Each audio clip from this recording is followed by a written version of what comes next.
Hablábamos hace algunos minutos en Los Avances, ¿verdad?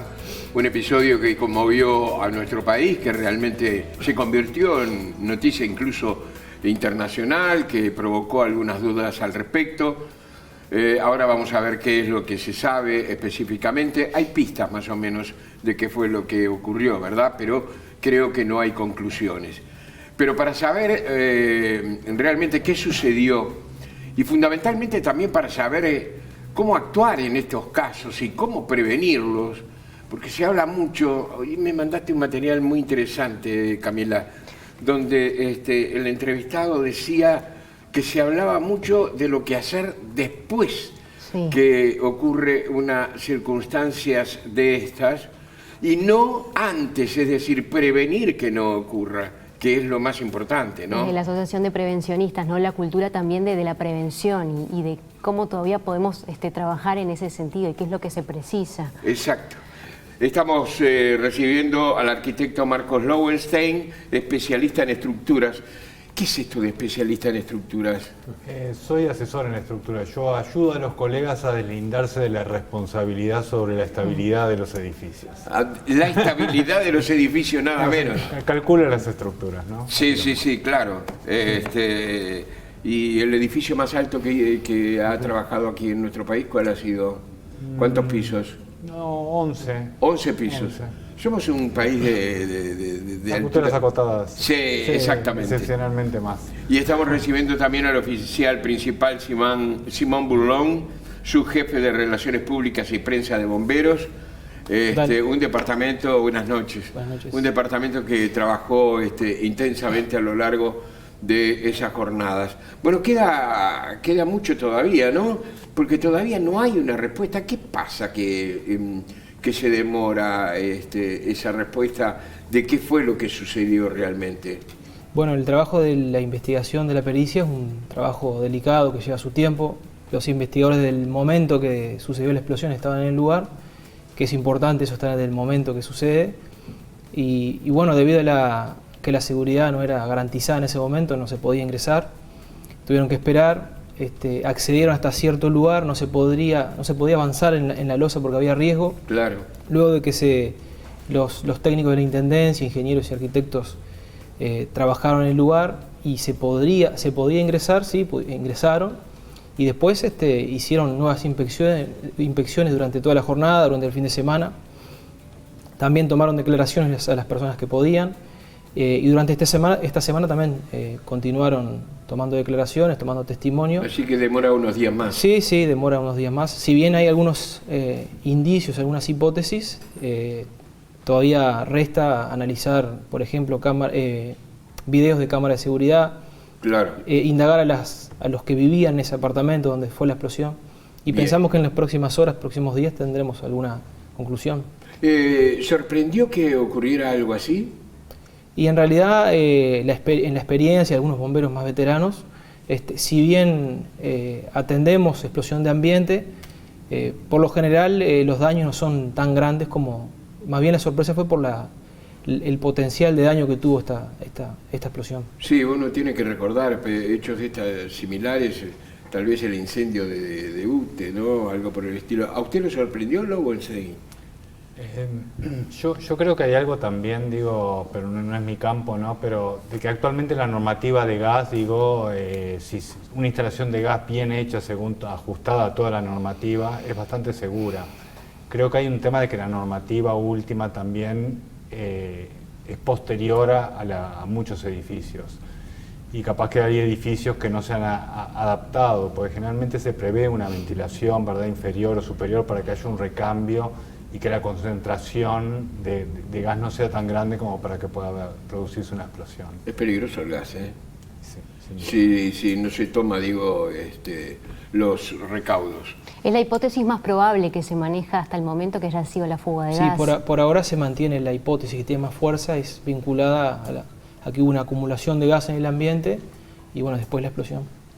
Recuerdo estar ahí en el día del episodio e ir a ver, por la curiosidad misma, ¿no? Y la conversación que se escuchaba en el entorno era, bueno, el miedo, ¿no? Capaz que sin fundamentos, a que eventualmente se derrumbara el edificio, ¿no? Porque había, incluso el piso, el tercer piso estaba totalmente hundido. Y ¿qué digamos, potencial probabilidad había de que eso sucediera? Sí, porque lo que se comenta a propósito, agregando a tu pregunta, perdón, lo que se comenta es que si fuera una edificación moderna, seguramente hubiera caído. Como era no tan moderna, de esas paredes son más gruesas, más firmes, estas son apreciaciones de gente que no es especializada, ¿no? Fue lo que lo sostuvo.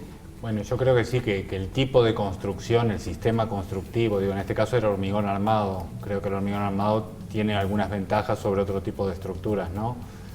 Evidentemente no está previsto para el impacto instantáneo, la carga repentina tan grande como la de una explosión. Yo por lo que pude apreciar, hay un colapso parcial, ¿verdad? Lo que son las losas inferior y superior al piso de la explosión, que va a haber que removerlas seguramente, están muy deformadas, y algunas vigas también en las que apoyaba, que por lo que vi también en alguna imagen, frente al esfuerzo de la explosión se desvinculó la losa de la viga. Claro. ¿Qué es la losa? La losa es el elemento horizontal, ¿verdad? Sobre el que pisamos y que nos sirve de techo y pisa el de arriba, digamos, ¿no? Las losas están muy dañadas, no así las vigas, que si bien se deformaron y capaz que reemplazarlas, están en su lugar, digamos, y eso ayuda a que el pilar, mantenga la distancia entre vigas que lo ayuda a sostenerse. Porque el peligro de un colapso más grande, digamos, pasa porque se daña un pilar, ¿verdad?, que es el elemento que transfiere la carga a la tierra directamente, ¿no? Los pilares, como están sujetos a cargas de compresión muy grandes, también se vuelven elementos muy rígidos y muy estables. Yo no pude hacer una inspección exhaustiva, no pude apreciar si había daños en los pilares. Sí noté eso, ¿verdad? La desvinculación de la viga con la losa, que produjo la gran deformación y rotura de la losa, y la deformación que hay en las vigas hacia afuera, que se ven en algunas imágenes, ¿verdad? Todas las fisuras y cómo marcó. ¿Quién investiga eso? ¿Bomberos? Con la Intendencia. Con la Intendencia. La inspección, claro. Sí, edilicia, creo, con bomberos también. Mientras tanto se tomaron algunas medidas, ¿no?, de recaudo en cuanto a la estructura. Está una empresa trabajando ahí, ¿verdad? Y bueno, con profesionales que entiendo van a ser capaces de afrontar la situación, ¿no? Resolverla. Había Leda Sánchez, la geóloga del Observatorio Geofísico, la escuché diciendo que por la irregularidad del suelo habría que hacer un estudio de estructura de todos los edificios de la manzana. ¿Es tan así eso? O sea, que tiene que ver con variaciones propias del suelo, o más o menos uno piensa que una manzana no puede haber grandes variaciones. Vos decís sobre lo que apoya. Claro, digamos. exactamente.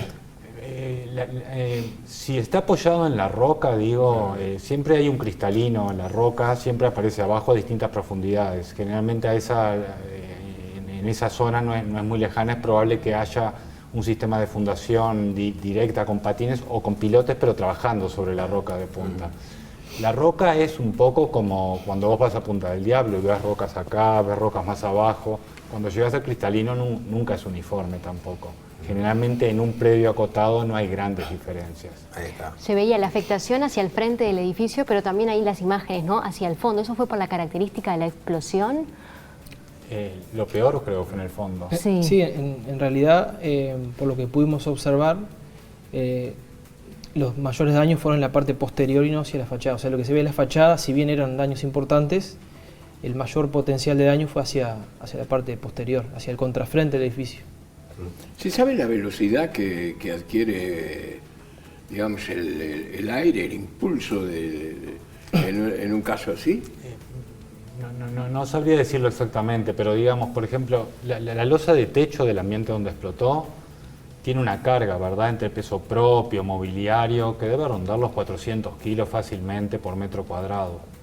Y esa losa, antes de caer, levantó Sí. frente a la explosión. O sea, levantó 400 kilos por metro cuadrado, por lo menos, mucho más porque la levantó, digo. Sí, sí. O sea, son cargas muy grandes y que no están diseñadas las estructuras específicamente para esos esfuerzos. ¿El fuego comenzó desde el inicio o fue un proceso que se dio con el paso de los minutos? Bueno, en realidad en las imágenes ustedes veían que los bomberos combatieron un pequeño incendio. Eso fue a raíz de la explosión. Ahora, la energía de activación que inició la explosión, eso todavía no se sabe. Se está investigando y es importante poder saberlo. Pero el incendio que ustedes vieron que los bomberos combatieron fue después de la explosión, provocado por la explosión. Sí. Y bomberos tuvo que hacer salvatajes, o sea, Sí. esas personas, sobre todo las que están internadas, creo que ahora hay una que fue de alta de CTI, pero ustedes tuvieron Sí, ese sí. trabajo de rescate. ¿Cómo fue ese Sí, trabajo? o sea, en este tipo de siniestros de magnitud se responde con la máxima capacidad de respuesta. En este caso desde el cuartel Centenario porque es jurisdicción ese lugar. Ahí se respondió con un tren de incendio, que son varios móviles de bomberos, varios camiones, camioneta de comando, ambulancia, y aparte también un coche de rescate con personal especializado y material especial. Y se trabajó no solo en la extinción del incendio, que el incendio estaba localizado en el tercer piso, sino que también en el rescate de personas, que eran muchas personas que había que rescatar, incluso habían víctimas por debajo de muros que estaban atrapadas. Y la primera respuesta en este siniestro fue de bomberos que estaban haciendo inspecciones, o sea, no estaban de guardia, estaban haciendo inspecciones en otros edificios, sintieron la explosión y bueno, vieron una columna de humo y fueron los primeros que llegaron y pudieron ayudar a las primeras personas. Y después enseguida llegaron las otras dotaciones que trabajaron en el rescate y en la extinción del incendio. ¿Cómo prevenir esto? ¿Hay poca cultura de la seguridad, como decían hoy los prevencionistas? Bueno, en realidad medidas de prevención técnicas para gas por cañería, los que deberían los técnicos en esto son los de las compañías de gas. Nosotros podemos sugerir algunos consejos, por ejemplo, al sentir olor a gas, es muy importante ventilar inmediatamente el recinto, abrir ventanas, abrir puertas. Lo que hay que tratar de hacer es que la mezcla no sea explosiva. O sea, el gas se va acumulando de a poco, va a llegar un momento que la mezcla combustible y oxígeno va a ser explosiva, entonces hay que, antes de que llegue a esto, ventilar bien y en caso de llamar por ejemplo, la empresa que brinda el servicio o a bomberos, es importante no usar el celular desde esa habitación porque el celular podría dar la energía de activación para la explosión.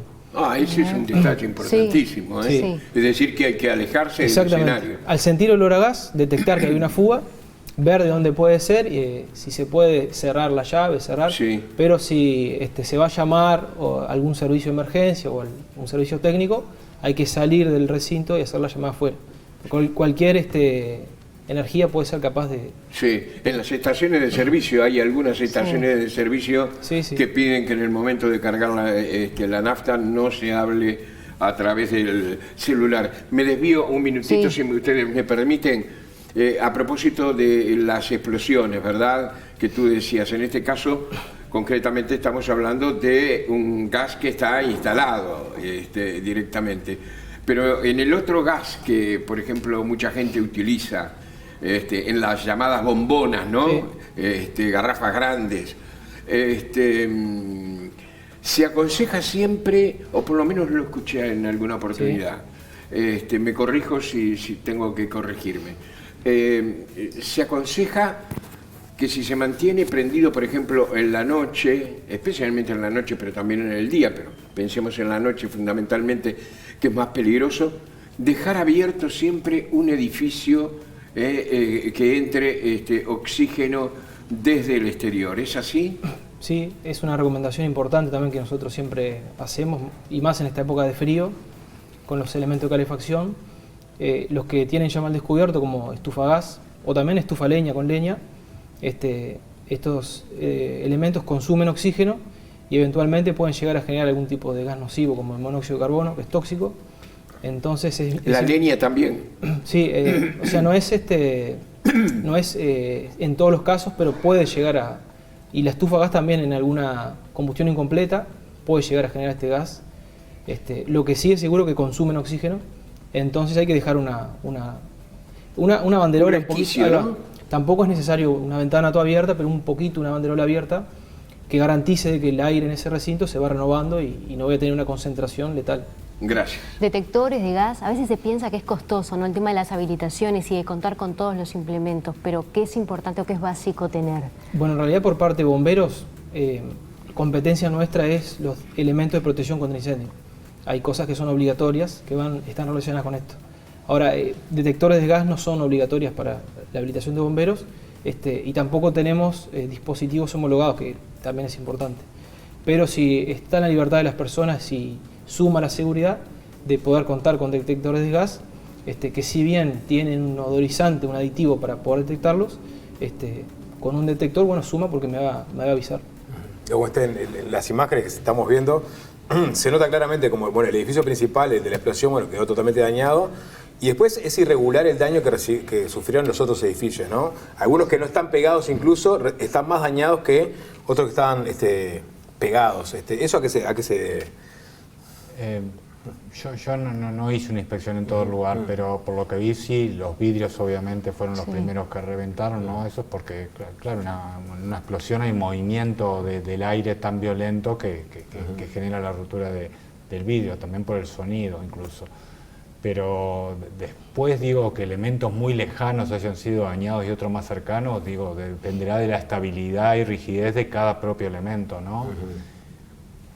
Sí, estaba recibiendo justamente un mensaje de un médico que vive muy cerca y que se reportó como médico en tema desastres y que decía que lo que se veía realmente era impresionante, más o menos lo que hemos comentado. ¿Qué va a pasar con los apartamentos más dañados en su construcción? ¿Volverán a tener fiabilidad? Dicen que cuando a uno le roban la casa o le copan la casa, lo primero que hace es echarle la culpa a la casa y se muda, ¿no? En este caso, ¿quedará el temor? Bueno, será cosa de los dueños, pero puede quedar un temor razonable de las condiciones en que esos apartamentos pueden finalmente estar. No, o sea, capaz que alguna persona tiene ese temor, yo creo que sí, racionalmente hablando, creo que no, que una vez que se habilite la estructura va a estar en condiciones perfectas y no hay...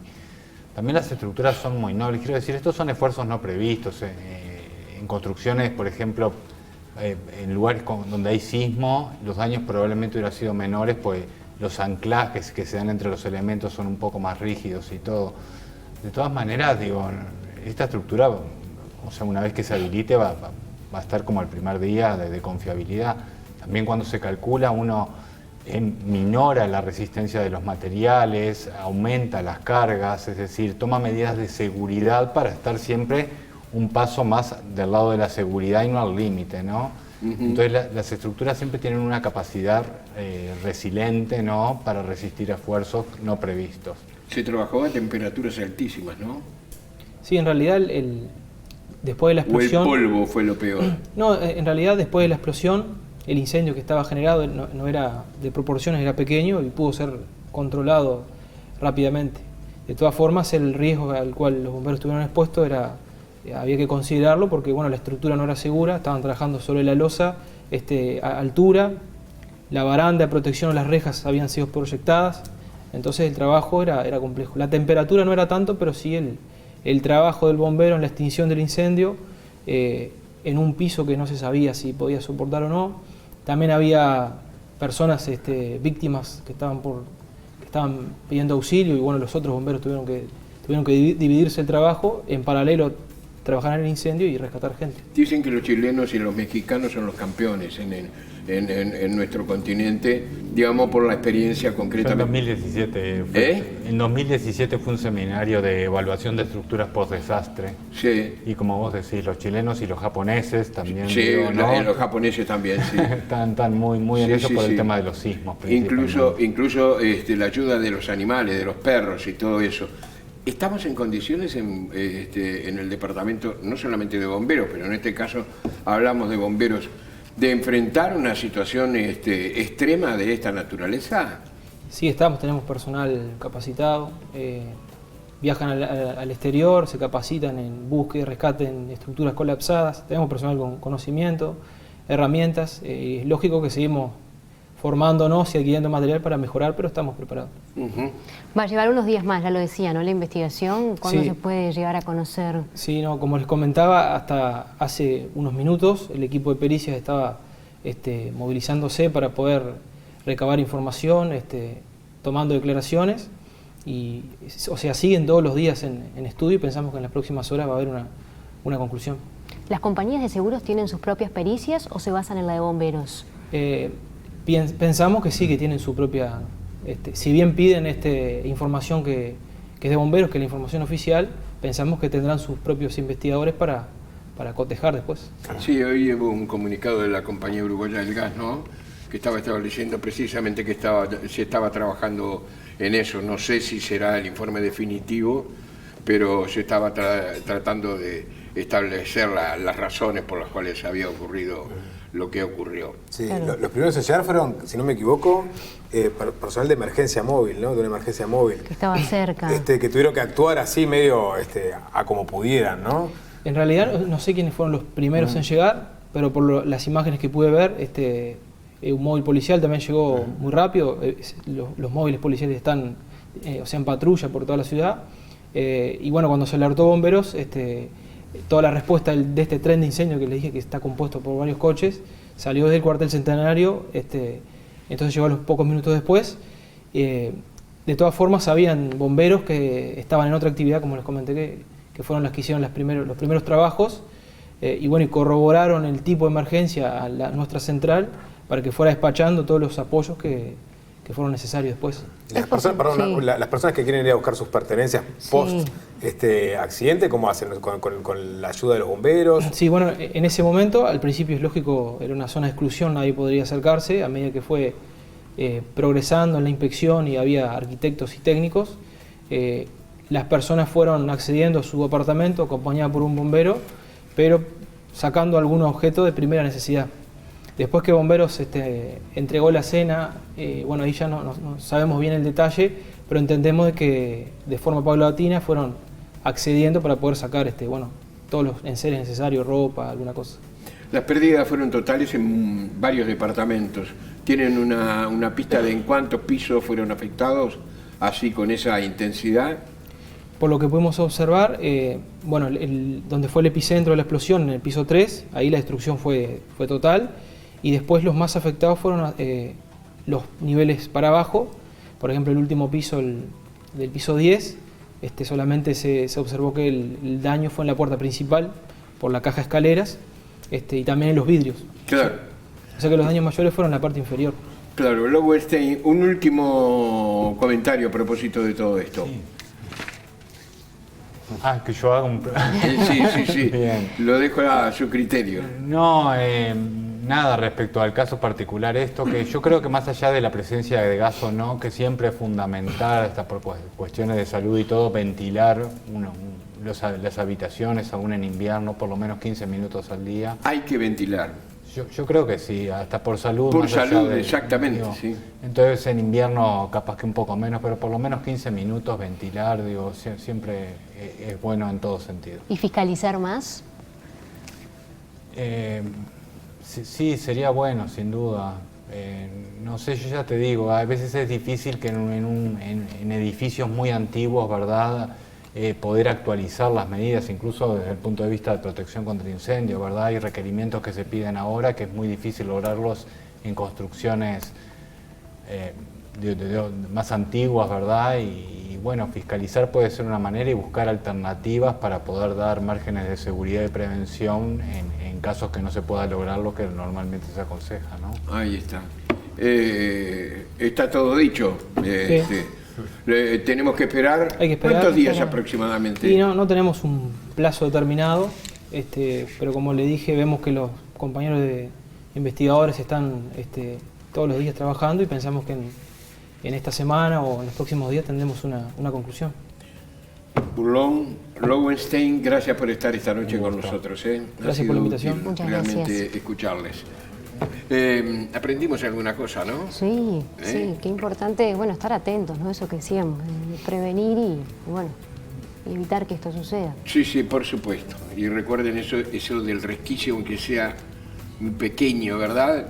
Cuando hay incluso leña y gas en la estufa de nuestro hogar. Volvemos enseguida.